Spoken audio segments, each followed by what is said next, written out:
In the remote mountains of Tibet, there lived a Zen master named Tenzin who made a decision that would alter the course of his spiritual life forever. At the age of 42, after decades of traditional meditation and monastic study, Tenzin chose to undertake an extraordinary practice. He would spend the next 20 years speaking only to the mountains around him, renouncing all human conversation. This was not an act of madness, but a deliberate path toward enlightenment that few monasteries would ever understand or endorse. Tenzin built a small stone hermitage high in the Himalayas, far above the clouds, where the air itself seemed to vibrate with ancient wisdom. The structure was simple, just enough shelter to protect him from the harshest elements. Around his dwelling, he cultivated a small garden of prayer flags that fluttered in the wind, their colored fabric catching the dawn light. Every morning, before the sun rose above the eastern peaks, Tenzin would emerge from his hermitage to greet the mountains. He spoke to them as one speaks to old friends. His voice would echo across the valleys, sometimes soft and contemplative, sometimes strong and urgent. The mountains never answered him in words, yet Tenzin insisted they communicated through subtle movements of light and shadow, through the way mist gathered in the canyons, through the resonance of wind across stone. He began to notice patterns in these responses. When he spoke of suffering, storm clouds would gather. When he spoke of joy, the sun would break through the haze. The local monks at the nearest monastery grew concerned about their elders' unconventional practice. They sent younger monks to check on him, to ensure he hadn't lost his mind. But when they arrived at his hermitage, they found him sitting peacefully in his rock garden, surrounded by carefully arranged stones. His face was radiant, his eyes clear and alert. When they tried to speak with him, he would shake his head gently and point toward the peaks. His vow of silence with humans remained absolute. Months turned into years. Tenzin developed a rhythm with the mountains that became the heartbeat of his existence. He would wake before dawn, light incense in the doorway of his hermitage, and watch the smoke curl upward into the darkness. The fragrance seemed to carry his prayers to the stone giants that surrounded him. He kept a set of prayer beads, worn smooth by 2 decades of fingers running across them, each bead representing a day of his commitment. One of the most remarkable aspects of Tenzin's practice was his creation of a vast Zen rock garden surrounding his hermitage. He spent hours each day raking patterns into the sand and soil, arranging stones in intricate designs that only made complete sense when viewed from above. These patterns were his conversations with the mountains.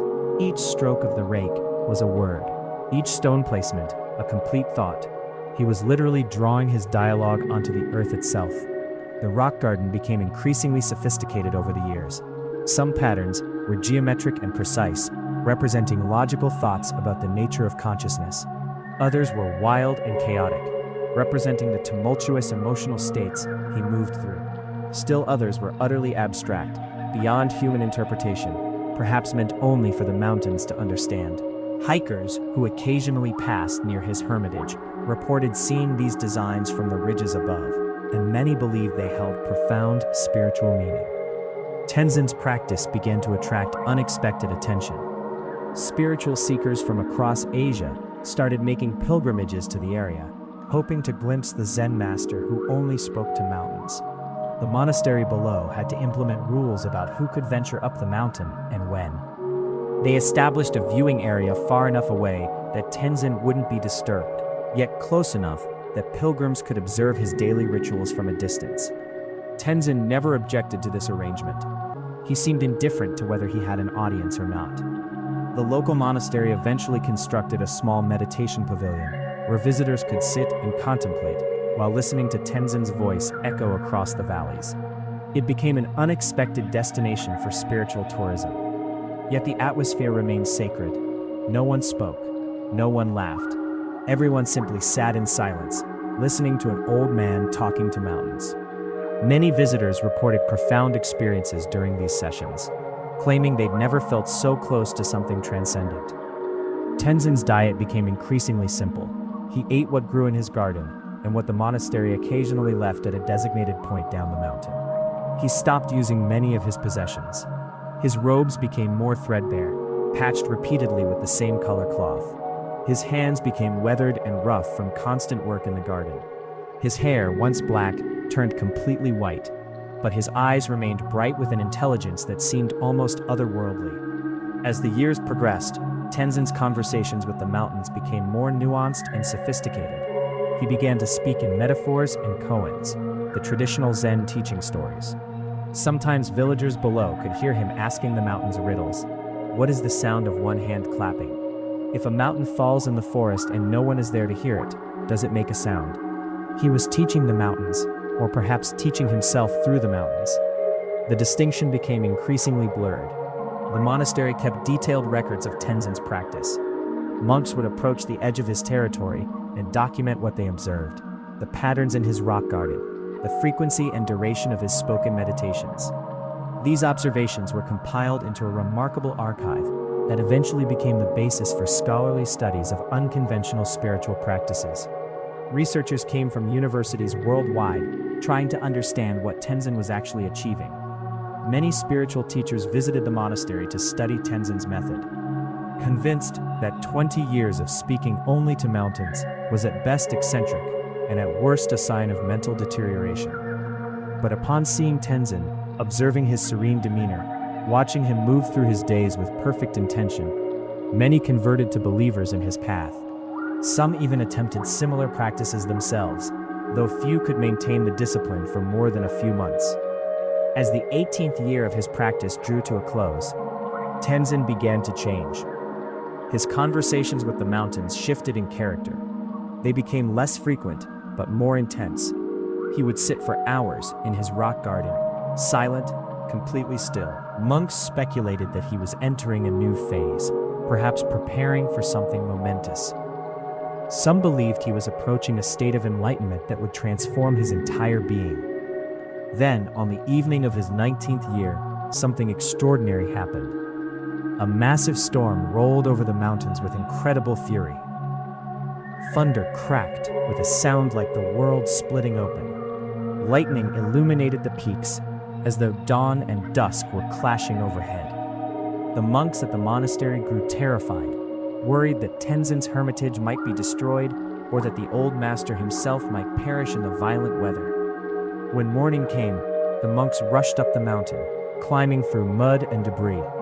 They found Tenzin sitting peacefully in his hermitage, exactly as he always was. He was alive, unharmed, seemingly untouched by the storm. Around him, the rock garden was completely destroyed. Every pattern he'd carefully raked and arranged over 2 decades had been obliterated by wind and rain. All his work, literally wiped away. When the monks asked him through gestures and signs if he was distraught, Tenzin simply smiled. He gestured for them to follow him, and they walked together through the destroyed garden. In the center, where his most intricate and beloved design once stood, Tenzin began to speak. His voice was different now, deeper and more resonant. He spoke a single sentence to the mountains, and then he turned to face the monks directly. For the first time in 19 years, Tenzin spoke to a human being. His voice was hoarse from disuse, yet every word carried tremendous weight. He said, "The mountains have taught me that impermanence is the only permanence. The greatest wisdom is knowing that all patterns must eventually dissolve. In losing everything I created, I have finally understood everything I sought to create." The monks wept. They understood they were witnessing something sacred. They had expected Tenzin to abandon his practice after such a devastating loss, but instead, he had achieved a revelation through that very loss. His conversation with the mountains had finally reached its conclusion. For the final year of his vow, Tenzin did not rebuild his rock garden. Instead, he simply sat and watched the empty space where it had been. His conversations with the mountains became celebrations of emptiness, of void, of the space where all things dissolve. He would speak for hours about nothingness, about the profound silence that underlies all existence. When the 20th year ended, Tenzin descended from the mountain for the first time in 2 decades. He walked slowly, his body thin and weathered, his mind apparently radiant with peace. He went directly to the monastery and sat in the main meditation hall. He remained silent for another 3 years, not speaking to anyone, not because of any vow, but because he had found that his communion with mountains had rendered human speech almost unnecessary. Tenzin lived for another 7 years after his practice officially ended. He never returned to his hermitage. Instead, he became a living symbol of the possibility of radical spiritual transformation. Students gathered around him, seeking his teachings, though he rarely spoke. But those who sat with him in meditation reported that his silence was more eloquent than any words could be. He had become, in a sense, a human mountain himself. When Tenzin finally passed away at the age of 90, the monastery enshrined his memory in a special way. They built a small shrine containing his worn prayer beads and a collection of sketches showing the patterns from his rock garden before the storm destroyed them. Pilgrims still climb the mountain to visit his empty hermitage, to sit in the place where he spoke to stone for 20 years. Some claim they can still hear his voice in the wind, still see patterns in the morning mist. The story of Tenzin, the Zen master who spoke only to mountains, has become a legend in Tibetan spiritual circles. It represents a radical reimagining of what enlightenment might look like, not as an escape from the world, but as a complete surrender to the world's deepest elements. By abandoning human language and relationship, Tenzin paradoxically became more deeply connected to all of existence. His 20-year dialogue with the mountains ultimately became a conversation with the fundamental nature of reality itself.